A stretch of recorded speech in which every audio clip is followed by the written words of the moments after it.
우리가 삶 속에서 어려움을 만났을 때, 힘들었을 때, 고통스러울 때 힐링이 필요하다라는 말을 하게 됩니다. 이 근래에 와서 이 힐링이라는 단어는 자주 등장하게 되지요. 그런데 정말 우리의 힐링은 무엇일까요?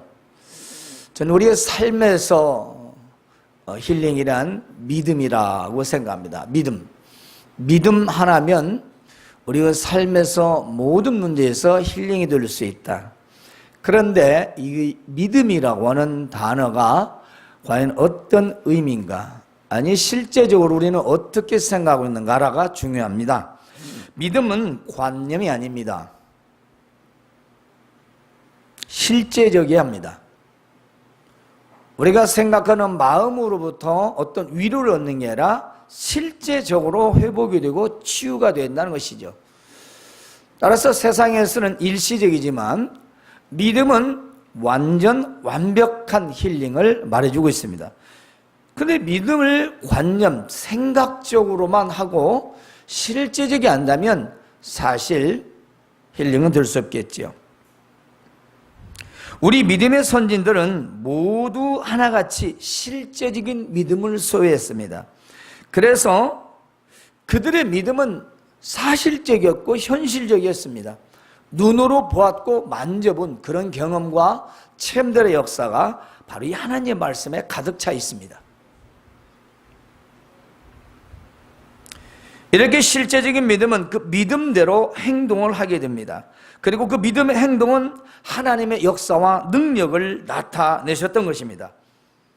때문에 우리가 아무리 힘들고 또 어렵고 위험한 상황에서도 나는 지금 하나님 앞에 있다 라는 것을 생각한다면 우리는 그 즉시 믿음이 강하고 담대해지는 걸 느낄 수 있습니다. 왜냐하면 하나님께서는 살아계시기 때문입니다. 그래서 오늘 저와 함께 생각하고 오늘 나누고자 하는 말씀의 제목은 언제나 하나님 앞에서 하나님 앞에서라고 하는 단어는 코람데오라고 하는 말입니다. 이 코람데오라는 말은 신전의식을 말합니다. 하나님 앞에서의 삶, 자세, 태도를 말하는 거죠. 오늘 본문은 예수님의 수제자인 베드로와 요한이 부활하신 예수님을 전하다가 붙잡혀서 이제 이스라엘의 최고 기관인 바로 산헤드린 공회에서 재판을 받는 내용입니다. 이 공회에 모인 사람들은 아주 유명한 사람들입니다. 권력가들입니다. 즉 유대 지도자들과 장로들과 율법학자들이었습니다. 거기에는 대제사장 안나, 가야바, 요한과 알렉산더 및 대제사장 문중이 다 참석한 굉장한 자리입니다. 재판의 내용은 이 두 사도들이 예수님의 부활을 내세워 죽은 자의 부활이 있다고 가르치고 전하는 것을 이 대제사장들과 그리고 대사장들 그리고 사두개인들이 아주 굉장히 싫었기 때문입니다. 그래서 베드로와 요한을 잡아두고 이제 최고의 기관인 산헤드린 공에서 재판을 받게 되는 것입니다. 그런데 두 사도들이 억울하게 붙잡혀 있을 그때에도 사도들이 전한 말씀을 듣고 무려 5천여 명이나 되는 많은 사람들이 예수님을 믿게 되었다는 사실입니다. 실로 놀라운 일 아니겠습니까? 복음의 역사지요. 하나님의 능력입니다. 다음날 산헤드린 공회의 재판이 열렸습니다. 베드로와 요한을 공회 앞에 세우고 묻습니다. 너희가 무슨 권세와 누구의 이름으로 이런 일을 행하느냐? 이렇게 물은 것은 예수님의 부활을 전하기 때문에 그 자기들의 법으로 죄명을 확실히 하기 위해서 물었던 것입니다. 다 알면서 입으로 시인하게 만들려고 했던 것이죠.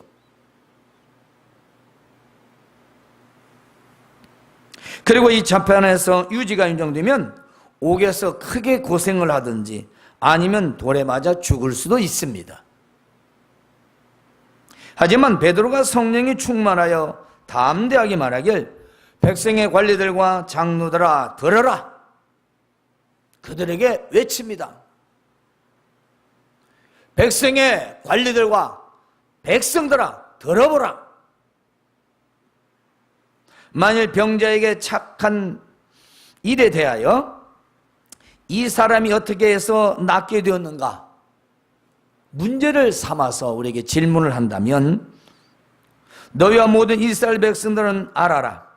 너희가 십자가에 못 박아 죽이고 하나님이 그 죽으신 자 가운데 살리신 나사렛 예수 그리스도의 이름으로 이 사람이 건강해 되어 너희 앞에 섰느니라. 이 예수는 건축자들의 버린 돌로서 집 모퉁이의 머릿돌이 되었느니라. 다른 이로서는 구원을 받을 수 없나니 천하 사람 중에 구원을 받을 만한 다른 이름을 우리에게 주신 일이 없음이라 하고 하였던 것입니다. 사내들인 공회 사람들이 베드로와 요한이 본래 배움이 없이 무식하고 보잘것없는 사람인 줄 알았는데, 이렇게 명확해 논리적으로 확실하게 담대하게 말하는 것을 보고 놀랐던 것입니다. 그리고 그들은 그 두 사람이 예수님과 함께 있었던 사람들이라는 것도 알게 되었던 것이지요. 또 병 나은 사람이 그들과 함께 서 있는 것을 보고 더 이상 아무런 말도 하지 못했습니다. 이 사람의 나이는 22절에 보면 약 40여 세나 되었더라. 당시에 40여 세라는 이 나이를 말한 건 지금 우리는 120세를 바라보는 나이입니다. 100세도 지나, 그때 당시에 40세, 우리나라로 8, 90세입니다. 그래, 이 사람은 어떤 치료도 할 수 없는 그런 사람인데 예수의 이름으로 이 사람이 나았다. 그래, 옆에 서 있지 않느냐. 봐라, 우리가 잘못한 거 있냐. 바로 너희가 십자가에 못 박아준 그 예수, 그리고 하나님이 살리신 그 하나님, 바로 그 예수의 이름으로 이렇게 건강하게 되었다 라고 증명해 보이자 그들은 아무 말도 할 수 없었습니다. 그래서 그들은 베드로와 요한을 공회 밖으로 나가라, 즉 휴정을 한 것입니다. 잠시 나가 있어라 명령하고 자기들끼리 모여서 이제 회의를 합니다. 서로 의논하죠. 이 사람들을 어떻게 하면 좋겠습니까? 이들이 정말 사람들이 주목받을 만한 그런 기적을 행했다는 것은 이 예루살렘에 있는 모든 사람들이 다 알고 있는 사실입니다. 그리고 우리도 사실 부정할 수 없는 거 아니냐. 저렇게 앞에 서 있는데, 옆에 서 있는데, 그러니까 이것이 저 민간에게 더 퍼지지 않도록 좀 위협해서 앞으로 더 이상 누구에게 이 예수 이름으로 아무에게도 말하지 못하게 아주 엄정히 경고합시다 하고 그들을 불러서 경고하여 말합니다. 이제 이후로는 예수의 이름으로 말하지도 말고 가르치도 말라고 말하였습니다. 그러자 베드로와 요한이 대답하여 말하기를, 하나님 앞에서 너희의 말을 듣는 것이 하나님의 말씀을 듣는 것보다 옳은가 판단하라. 우리는 보고 들은 것을 말하지 않을 수 없다. 이렇게 증언을 하였습니다. 이에 공회에서는 백성들 때문에 그들을 어떻게 처벌할지 방법을 찾지 못하고 다시 위협하여 놓아주었더라. 이렇게 기록되어 있습니다. 베드로 요한은 목숨이 위험한 상황에서 담대하게 예수님을 전했습니다. 그리고 중벌을 받을 수 있는 그런 공회 재판에서도 강하고 담대하게 말하였습니다. 그것은 하나님 앞에서 하나님의 말씀을 듣는 것이 옳으냐, 사람의 말을 듣는 것이 옳으냐, 바로 이 문제의 답이었던 것입니다. 과연 우리는 삶의 형편과 처지에서 여러 일들과 문제와 갈등이 있습니다. 그런데 이런 일들 가운데에서, 즉 하나님과 사람 앞에서 과연 우리는 누구의 말을 듣고 살아야 하는가를 전하고자 하는 것입니다. 저는 오늘 딱 한 가지, 이 중요한 한 가지만 전하고자 합니다. 하나님 앞에서 무엇이 옳은가를 판단하라. 하나님 앞에서 무엇이 옳은가? 먼저 이 하나님 앞에서라는 말은 신전의시라고 했습니다. 즉 내가 지금 하나님 앞에 서 있습니다. 내가 지금 하나님 앞에 있습니다 라는 생각을 늘 한다는 것입니다. 그리고 살아계신 하나님에 대한 확실한 믿음을 소유했다는 증거입니다. 그래서 늘 하나님 앞에서 삶을 살아가는 것을 말하고 있습니다. 우리가 가장 중요하게 생각하고 명심해야 할 것은 바로 이 하나님 앞에서입니다. 어떤 순간에서 내가 지금 하나님 앞에서 있다라는 걸 생각한다면 우리는 믿음이 강하고 담대해지는 걸 느낄 수가 있습니다. 하지만 힘들고 어렵고 복잡하고 갈등이 생기면 하나님을 생각하지만 하나님 앞에서 지금 내가 서 있다는 것은 의식하지 않습니다. 하나님은 생각하는데 지금 내 앞에 하나님이, 그리고 하나님 앞에 내가 서 있다는 생각을 하지 않는다는 거죠. 그러면 문제는 모두 다 사람 위주로 생각하고 판단하고 결정하고 행동하게 되어 있다는 것입니다.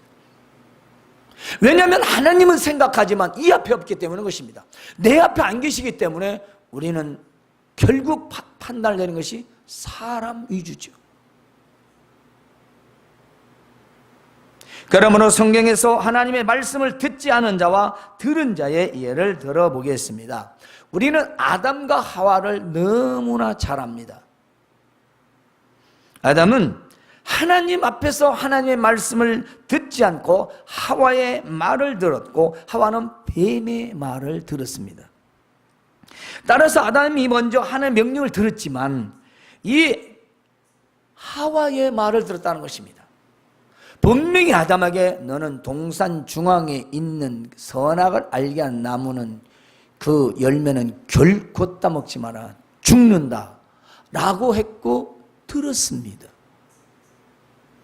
그런데 하와가 먹어도 괜찮다고 했습니다.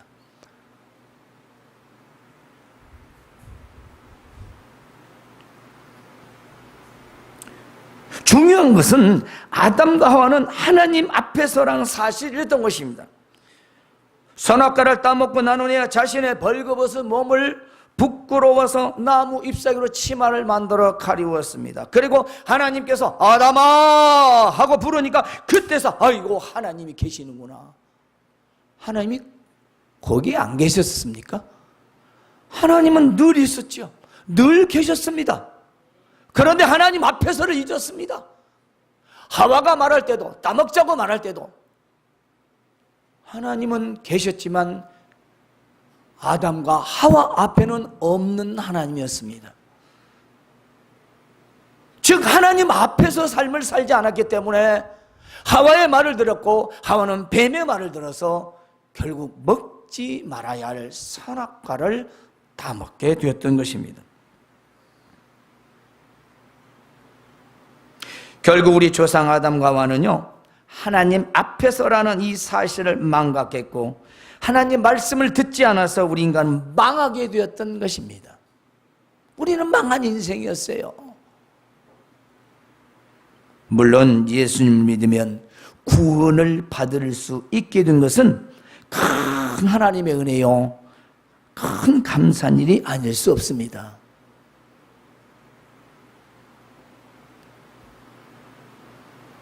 이들이 하나님 앞에서 과연 선악과를 따먹을까 말을까 이 생각을 할 수 있을까요? 하나님 앞에서는 어디 그렇게 그런 생각을 할 수가 없었겠죠. 그러나 하나님 앞에서란 사실을 잊었기 때문에 우리 조상 아담과 하와는 그 선악과를 먹게 된 것입니다. 우리가 성경에서 하나님 앞에서의 철저한 믿음의 행동을 하는 사람이 애가 있습니다. 바로 애굽의 히브리 산파들입니다. 이스라엘 백성들의 수가 자꾸 급증하자 바로는 조급해지기 시작했습니다. 아니 이 사람들이 수가로 나면 이 애굽을 통째로 삼키겠구나, 반역을 일으켰구나 해서 이제 산파들에게 명령합니다. 너희는 저 이스라엘 히브리 사람들이 애를 낳을 때 딸이면 살려두고 아들이면 다 죽이라.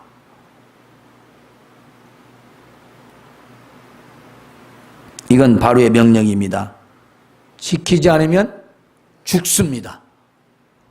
왕의 명령입니다.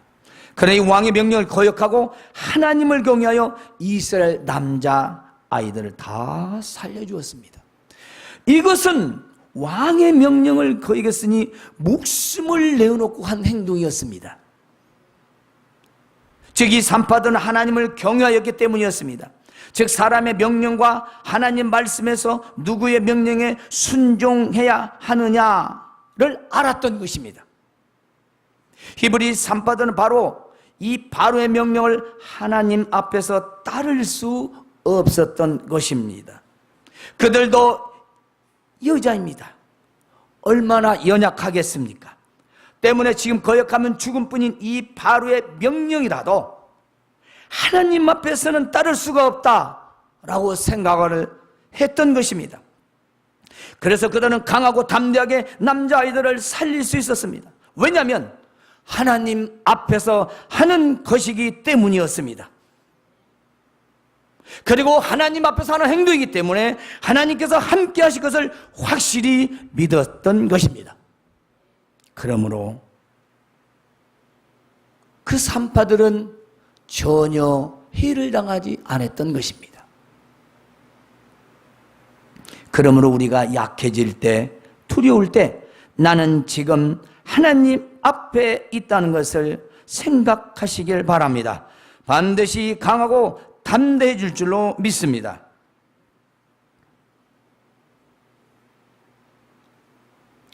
이해가 될지 모르겠습니다. 제가 금요일 날 눈의 광고한 대로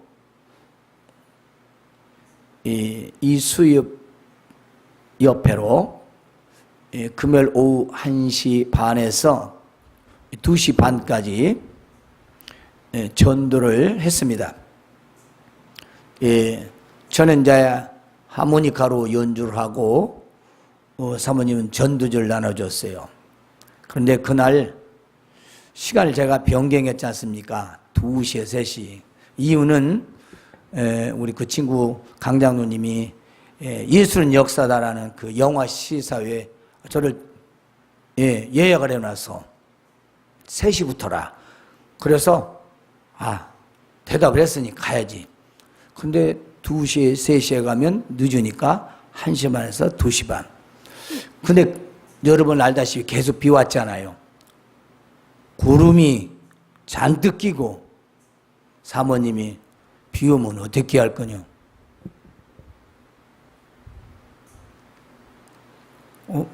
비 오면 못 하는 거지. 하나님이 못 하시게 하면 못 하는 거죠. 하나님이 못 하시게 하는 하나님은 아니다. 그냥 안 하는, 못 하는 거지. 뭐 하나님이 전도를 하게 하고 못하게 하고 그런 건 아니다. 그런 얘기를 주고받고 저는 날이 그렇게 지금 비가 막 쏟아지게 돼 있는데 찬이도 부려먹고 작은알도 부려먹고 둘이 할 건데 준비를 해서 나가서 딱 설치하려 보니까 바람이 불어요. 그래서 천막을 칠 수가 없어요. 천막은 놔두고 앰프만 연결을 해놨습니다. 딱 준비하니까 정확히 1시 30분 열심히 저는 유행가는 아니지만 뭐 가곡이랄지 또 뭐 율레이즈 맵이랄지 뭐 넬라 판타지아 뭐 이런 곡들을 연주를 하면서 이제 거의 1시간 되는데 한 제가 볼 때 2분인가 3분 전부터 빗방울이 뚝뚝뚝뚝 떨어지는 거예요. 기가 막히지 않습니까? 지금 2시 30분 한 2분이나 남겨놨어요. 그래서 마치고 짐을 챙겨서 집에 들려서 또 영화관에 갔더니 딱 2, 3분 전이요. 자, 기가 막히게 딱 2, 3분 전. 그래서 시사회에 잘 참석하고 왔습니다. 여러분 7월 13일 날 개봉하니까 얘기하면 재미없어요. 특별히 남편이 믿지 않는 분들 꼭 가서 보시고 후회합니다. 안 보면. 그리고 전도할 분 꼭 데리고 와서 보세요. 가기 전에 저한테 말씀하시면 거기 말한 대로 5,000원에 보도록 해드리겠습니다. 네, 5,000원에. 원래 9,000원 만원하는데 저한테 꼭 얘기하셔야 돼요. 제가 왜 이 말씀을 드리냐? 제가 하는 행동은 이랬습니다. 왜 비 오는데 비 오려고 하는데 전도를 가려고 하느냐? 누구나 다 그렇게 생각하고 또 저희 식구도 그렇게 얘기했습니다. 저는 그랬습니다. 마음에. 내가 전도로 가는데 가면 가는 거지. 비 오면 오고 비 안 오면 안 오는 거지. 내가 그들 비가 올까 말까 생각하고 한다면 그것은 믿음의 행동은 아니라고 생각했습니다. 그냥 했습니다. 이미 약속했으니, 이미 말을 했으니 나는 그저 믿고 가겠다. 비가 오면 못 하는 거고 비 안 오면 하는 거지. 저는 의심 없이 했어요. 그랬더니 하나님께서 저를 이쁘게 봐주셨는지 그래도 1시간 할 수 있도록 해주셔서 잘 마쳤습니다. 그래요. 저는 하나님 앞에서 했습니다. 뭐 대단한 일도 아니지요. 그러나 또한 전 대단한 일이라고 생각합니다. 복음을 전했으니. 이제 우리는 또 한 사람의 예를 들어보도록 하겠습니다. 다니엘이라는 사람입니다. 다니엘은 30일 동안 왕의 어떤 신에게나 사람에게 무엇을 구하면 누구를 막론하고 사자굴에 던져 넣기로 한 이 금령에 왕의 도장이 찍힌 것을 알고도 집에 돌아가서 저 예루살렘을 향하여 문을 활짝 열어놓고 하루에 3번씩 기도를 하였습니다. 다니엘이 사자굴에 들어갈 줄 뻔히 알고도 계속 하루에 3번씩 그것도 사람들 보라고 창문을 열고 기도합니다. 왜 그렇게 했을까요? 그것은 왕의 도장, 즉 다리우 왕의 명령보다 살아계신 하나님 앞에서의 믿음을 가졌기 때문이었습니다. 만일 하나님 앞에서의 신앙이 아니라면 얼마든지 다른 방법을 찾을 수도 있었을 것입니다. 하지만 왕의 도장이 찍힌 문서를 보고도 사자굴에 던져질 줄 알고도 하루에 3번씩 창문을 열고 기도했던 것은 지금 하나님 앞에서 있으니 사자굴에 던져져도 하나님 앞에서 던져질 것이라는 믿음이 있었던 것입니다.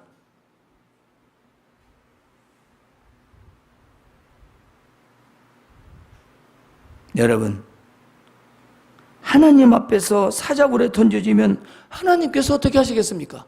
살려주겠습니까? 놔두시겠습니까? 여러분이 하나님이라면 어떻게 생각하시겠습니까? 다니엘은 그걸 믿은 겁니다. 다니엘은 그것을 믿었습니다. 상상의 믿음이 아닙니다. 진짜 믿음입니다. 실제적인 믿음입니다. 말로만 믿는 믿음이 아니었습니다. 저 던져지면 죽습니다. 그런데 던져져 죽는 것도 하나님 앞에서 던져져 죽는다는 것입니다. 하나님이 보고 계신다는 것, 하나님 앞에서라는 믿음을 소유했다는 것입니다. 결국 사자굴에 던져졌으나 하나님께서 사자들의 입을 막으사 털끝 하나 상하지 않고 살아나게 되었던 것입니다. 왕의 명령보다 하나님 앞에서 하나님의 말씀에 순종했기 때문이었습니다. 그러므로 우리는 아무리 힘들고 또 두렵고 또 위험한 상황이 되어도 나는 지금 하나님 앞에서라는 사실을 기억하시길 바랍니다. 반드시 우리는 강해지고 담대하며 하나님의 도우심이 함께 하실 줄로 믿습니다. 당시 사람의 최고 기관의 공의의 재판은 사람의 뜻대로 되지 못했습니다. 그것은 하나님 뜻대로 되었습니다. 그리고 공의 재판부는 베드로와 요한이 두 사도들에게 어떤 처벌할 방법을 찾지 못하고 주의만 주고 내보내게 되었습니다. 그렇습니다. 우리는 사람의 명령과 말보다 하나님 말씀에 순종해야 합니다. 그것은 우리가 하나님 앞에서 살고 있기 때문인 것입니다. 여러분, 우리가 하나님께서 바로 내 앞에서 보고 계시는데 우리가 누구의 말을 들어야겠습니까? 하나님이 내 앞에 계시는데 내가 사람의 말을 들어야 합니까? 하나님의 말씀을 드려야 합니까? 하나님이 내 앞에 서 계시는데 사람의 뜻을 따라 살아야 합니까? 하나님의 뜻에 살아야 합니까? 그럼 하나님은 무엇입니까? 하나님은 유령입니까? 그러잖아요. 하나님을 이렇게 믿는 건 생각으로만 믿는 거 아니잖아요. 얼마나 수많은 사람들이 자기 위로를 위하여 신앙생활하는지 모릅니다. 자기 위로받기 위해서. 위로도 중요하지요. 그런데 위로받는 만큼 실제적으로 믿어야 할 거 아니겠습니까? 실제적으로 하나님 앞에서 우리가 무슨 행동을 하든지 무엇을 하든지 어떻든지 하나님 앞에서, 나는 하나님 앞에서, 언제나 하나님 앞에서 우리는 꼭 기억하셨으면 좋겠습니다. 세상의 물질과 성공의 기쁨과 그리고 사람의 쾌락과 즐거움의 말에 귀를 기울여야 할까요?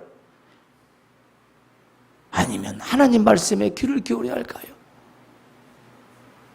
사랑하는 여러분, 생명이 위험한 상황에서도 베드로와 요한은 하나님 앞에서 너의 말을 듣는 것이 하나님의 말씀을 듣는 것보다 옳은가 판단하라 라고 외쳤습니다.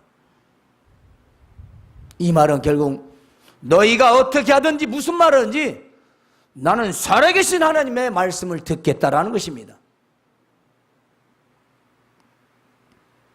오늘 언제나 하나님 앞에서